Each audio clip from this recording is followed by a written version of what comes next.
Halo, assalamu alaikum warahmatullahi taala wabarakatuh. Waa Cabdiqani Saciid Hayaan.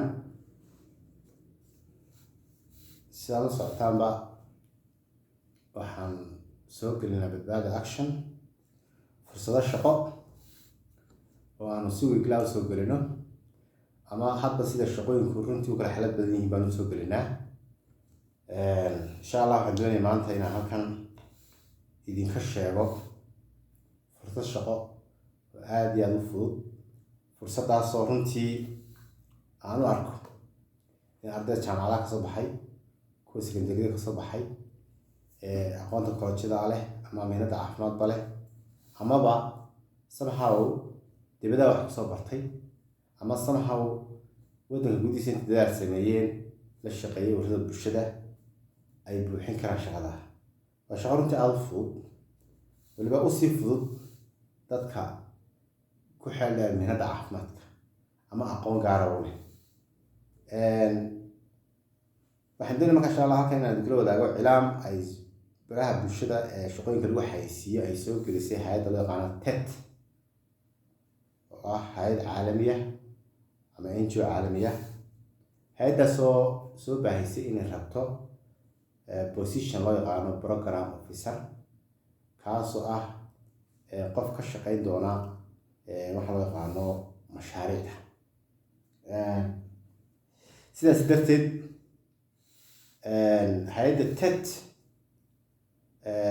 shaqadan waxay ugu baahatay barnaamijka ka shaqeeyaan oo partnership fund xagga UK ah oo ay leeyihiin xagga caafimaadka qofkaasi markaa mashruucaasi u facilitate geliyo maamulkiisa kala shaqeeyo.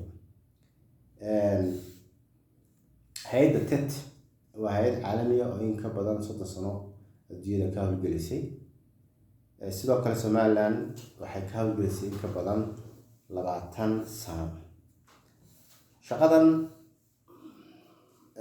qofka soo codsanaya waa inuu yeeshaa waayo-aragnimo ku aadan inuu yaqaano internal and external reporting, sidoo kale uu fahansan yahay waxa loo yaqaano project log frame ama hanaanka mashruuc isugu xidhnaado, isla markaana lagu sameeyo indicators waxa loo yaqaano. Marka qofku waa inuu yaqaano habdhaca iyo habraaca mashruuc kasta sida uu unkamayo, sida runtii at the same time uu isugu xidhnaan karayo aragti ahaan iyo tusaale ahaan iyo dabeecad ahaan mashruucba. Waa inuu sidoo kale qofkaasi ahaadaa qof global health issues wax kala socda ama arrimaha caafimaadka iyo daraasadaha caalamiga ah iyo hababka caafimaadka iyo siyaasadaha iyo macluumaadka caafimaadka dunida ka jira. Waa inuu ahaadaa qof xogaal u ah. Aqoonta marka laga hadlayo qofkan inuu ahaadaa qof bachelor degree ah oo waliba gaar ahaan medical related waa inuu ahaadaa. Shaqada sidoo faahfaahsan waxay ku jirtaa Somali Jobs, linkigaas baad ka heli kartaa.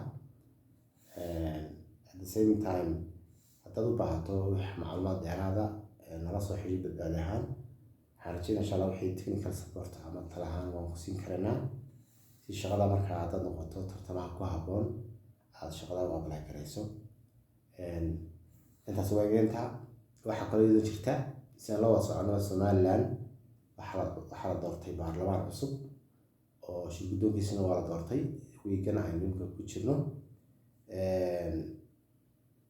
Hay'adda IRI International Republican Institute oo ah mahad caalami ah oo bayskiisu Mareykan yahay waxay soo xayeysiiyeen